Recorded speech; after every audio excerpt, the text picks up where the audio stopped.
Olá, eu sou o Makorati e nesta semana eu vou continuar com o projeto usando a Clean Architecture, concluindo a implementação do padrão CQRS e testando as operações. Na semana anterior, nós fizemos o teste do endpoint para criar um usuário, onde eu mostrei o uso dos behaviors através da interface ePipeline Behavior, onde nós implementamos uma validação global dos inputs do comando para criar um usuário. Então nessa semana eu vou concluir a implementação, vou definir os demais comandos, vou definir uma consulta e vou fazer os ajustes necessários, vou testar a implementação. Então abrindo aqui o nosso projeto, olha, eu tenho aqui a minha solução contendo os projetos Domain Application, Persistence, o meu projeto API. Então eu usei Solutions Folders para ilustrar aqui o Core, que envolve Application Domain, Infrastructure, que envolve a camada de persistência dos dados, e Presentation, que envolve aqui a camada de apresentação, que é a nossa API. Então eu estou fazendo a implementação do padrão CQRS aqui no projeto Application,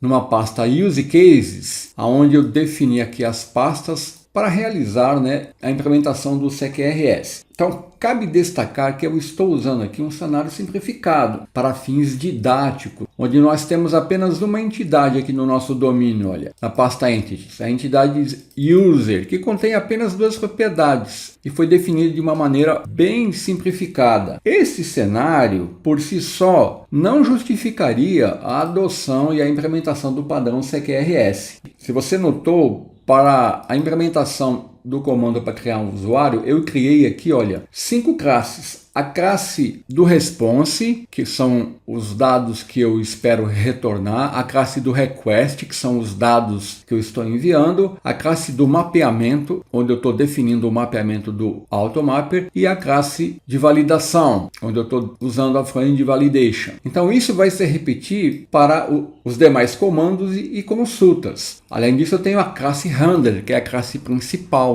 que vai fazer o processamento e vai aplicar a lógica do meu comando ou consulta. Então, observe que eu vou ter aqui uma quantidade enorme de classes e eu tenho apenas uma entidade. Imagine se eu tivesse 10 entidades. A coisa ia ficar muito complexa.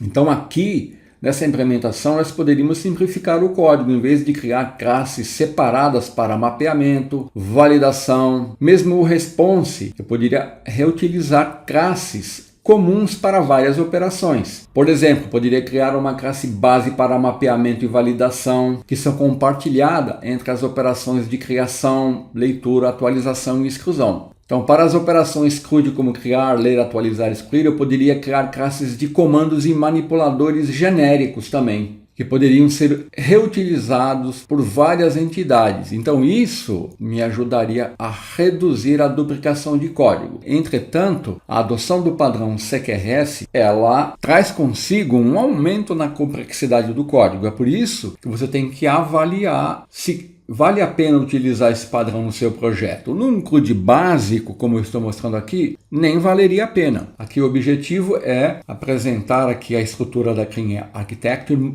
explicar por que estamos implementando ele na camada Application, e essa abordagem foi adotada para fins didáticos. Então eu vou mostrar a seguir a criação da consulta para retornar todos os usuários e dos comandos para atualizar e deletar um usuário. Vamos começar com a consulta. Então, observe que eu estou criando aqui 5 classes. A classe do response, que é a mesma, olha, do create user response, tá vendo? ID, e-mail e name. Aqui, ID, e-mail e name. Então aqui eu poderia evitar essa duplicação de código. Então, para tornar mais didático, eu estou mostrando a implementação usando essa abordagem. Então, eu tenho o response, o request, que vai me retornar uma lista de getAllUserResponse, que é o meu response. Aí eu tenho o mapeamento do automapper, que está mapeando o meu user por getAllUserResponse. E eu tenho a validação, que no meu caso aqui, eu não estou validando nada aqui. É uma consulta, Então eu estou apenas retornando o dado. E aqui no handler, que é onde vai ocorrer o processamento, olha, eu implemento aqui,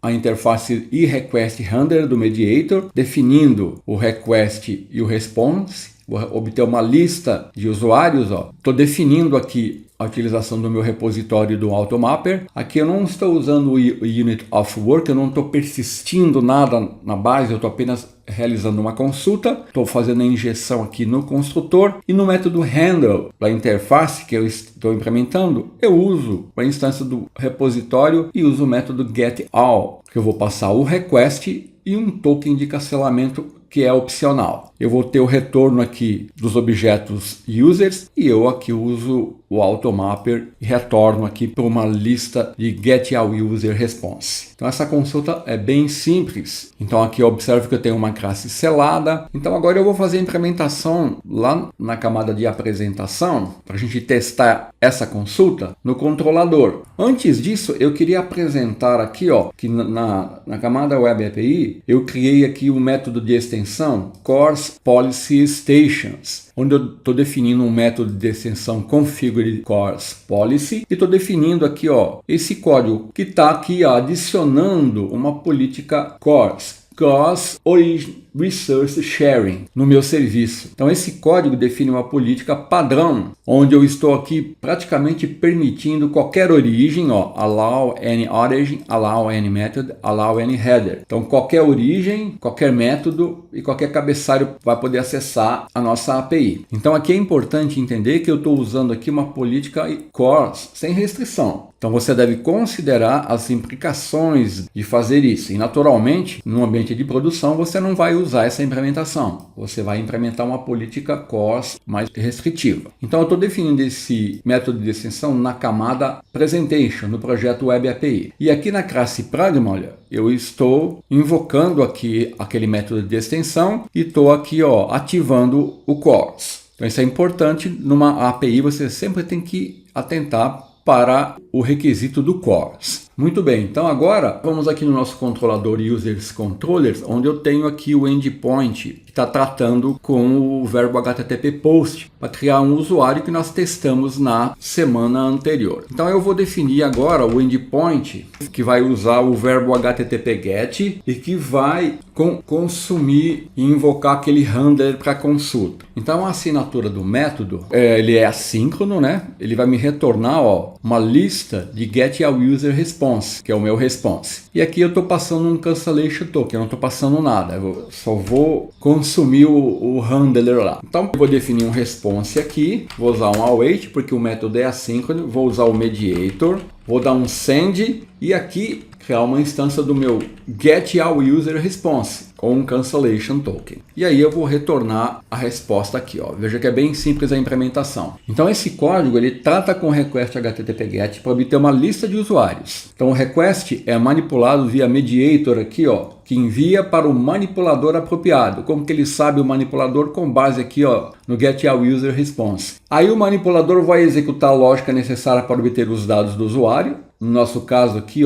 getAllUserHandler, e vai retornar a resposta na forma de uma lista de objetos getAllUserResponse. Lembrando que o meu getAllUserResponse representa o ID, o e-mail e o nome do usuário. Então a resposta ela vai ser enviada de volta ao cliente com o status HTTP 200, que é o OK aqui. Olha lá, status code 200 OK. Então eu vou fechar aqui todas essas guias, né? Vou executar aqui o nosso projeto e vamos testar aqui esse getAllUserHandler, a nossa consulta, né? No padrão CQRS. Está aqui, o endpoint get/API/user, que é a minha rota padrão. Então, dando um tryout aqui, vamos clicar aqui em execute. Então tá aqui, eu só tenho um usuário com esse ID, que é um guide, né? Esse e-mail e esse nome. Mas o nosso endpoint de consulta está funcionando. Eu vou parar. Agora eu vou mostrar a implementação do comando para atualizar um usuário, o update user. Usando a mesma lógica, eu tenho aqui o response,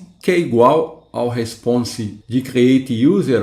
Então aqui eu poderia otimizar o código, evitando essa duplicação, né? Tem o response, o request, onde eu tenho que passar o ID do usuário e os dados que eu quero alterar. Tem um mapeamento de update user request para user e de user para update user response. Tem a validação, aqui a minha validação está sendo a mesma, né, de create user. Eu estou validando o e-mail e o nome. Estou usando a mesma regra de validação, para simplificar aqui, né? Então aqui é outro local que eu poderia evitar essa duplicação de código. Tem o handler, que aqui eu estou usando o Unit of Work, Work, né? Eu estou fazendo a persistência dos dados, o meu repositório e o Automapper, injetando no construtor. E aqui na implementação do Handler, eu envio aqui o meu Update User Request, que eu chamei de Command, que vai conter o ID do usuário. Então eu vou obter o usuário através do ID, vou verificar se ele não é null, poderia usar isso aqui, ó, is null. Se o usuário for null, eu retorno o default. Aí eu vou obter o nome, o e-mail, vou atualizar o usuário,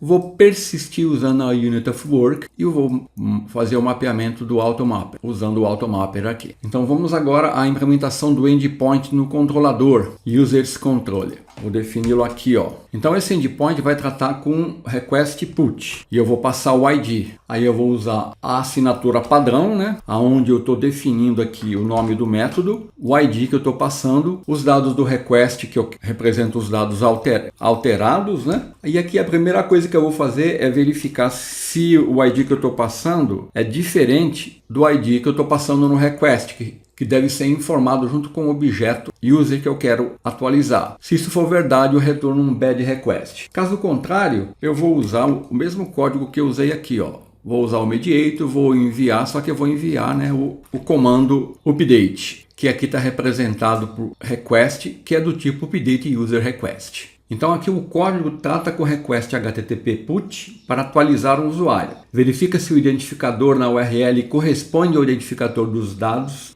de atualização. Envia o request para o manipulador usando o mediator. E em seguida retorna a resposta ao cliente. Se aqui os identificadores não corresponderem, estou retornando um HTTP 400, que é um bad request. Então vamos testar o update, ó. Eu vou executar. Então eu vou fazer o seguinte, eu vou criar um novo usuário, olha, só para a gente ter mais um usuário aqui. Eu vou colocar aqui o e-mail amanda@email.com e o nome aqui vou colocar Amanda. Vou clicar em executar. Olha aqui, ó, eu tenho um novo usuário criado, então testando novamente o get, eu vou dar um tryout. No get, ó, agora eu tenho os dois usuários. Então vamos alterar esse último aqui. Então ó, eu estou copiando o guide gerado, né, que é o ID. Vou aqui no put, vou dar o tryout, ó, tem que informar o ID aqui, tem que informar o ID aqui. Se eu tentar enviar aqui, ó, com ID diferente e executar, ele vai dar, ó, bad request.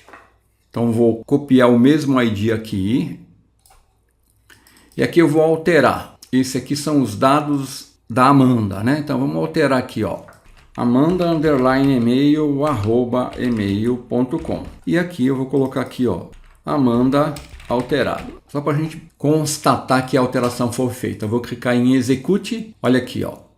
Amanda_email, name Amanda alterado. Se eu der um get aqui, ó, novamente, ó, os dados alterados foram persistidos na base de dados. Então eu já tenho aqui os 3 endpoints. Vamos agora para o nosso projeto aqui, implementar o último comando, que é o comando para deletar. Vou fechar todas as guias aqui, ó. Usando a mesma lógica aqui, o objetivo é ser bem didático, né, ó. Eu defino o meu response, que é o mesmo. Então o response eu poderia definir uma classe base e usar a herança, né? Evitar essa duplicação que está ocorrendo aqui. O request, ó, estou passando o ID. Para deletar o usuário eu só preciso passar o ID. O mapeamento, ó, ele vai mapear delete user request para user e user para delete user response. Estou fazendo a validação aqui, ó, a minha validação é que o ID não pode ser vazio. E no handler, que é a classe que vai processar o comando, olha, eu uso as instâncias de Unit of Work, User Repository Mapper, injeto no construtor e no método handle, aqui ó, eu uso o meu repositório para obter o usuário pelo ID, verifico se ele é null, uso o método delete do repositório para excluir, faço a persistência e faço o mapeamento. Então vamos implementar esse endpoint aqui no controlador,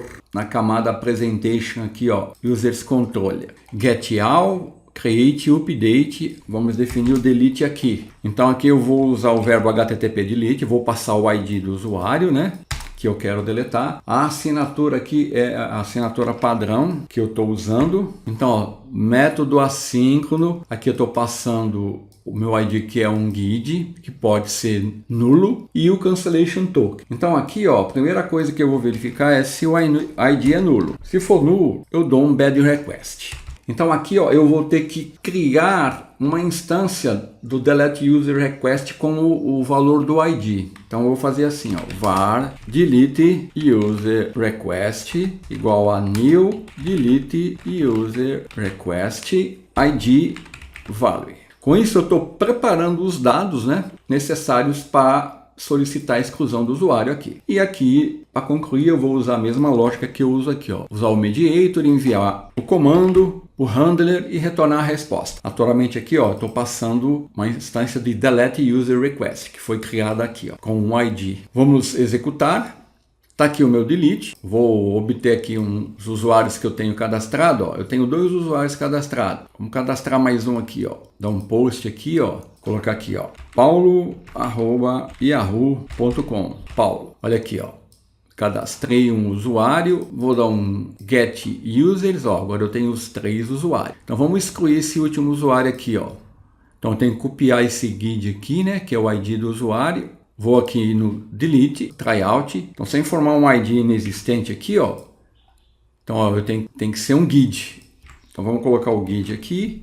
Vou executar e olha aqui, ó, status code 200, tá aqui o usuário que ele excluiu, paulo@yahoo.com, Paulo. Então se eu der um get users aqui, ó, o Paulo já não consta mais lá na base de dados, ele foi excluído. Então com isso, o objetivo aqui foi cumprido, olha. Eu mostrei aqui usando a Clean Architecture a implementação do CQRS na camada Application. Já expliquei por que eu implementei o CQRS nessa camada, onde nós definimos aqui uma abordagem bem básica para quem está iniciando aqui. Então, como eu já destaquei, nós poderíamos otimizar esse código aqui, ó. Eu tenho 20 classes aqui para um CRUD. É muita complexidade que não se justifica neste caso. E naturalmente aqui eu poderia resumir bastante o código que foi utilizado aqui. Estou duplicando o código em várias partes, como eu já mostrei. Então o objetivo era esse, apresentar esse importante conceito relacionado à Clean Architecture e ao padrão CQRS. Então era isso essa semana. Até a semana que vem, se Deus quiser.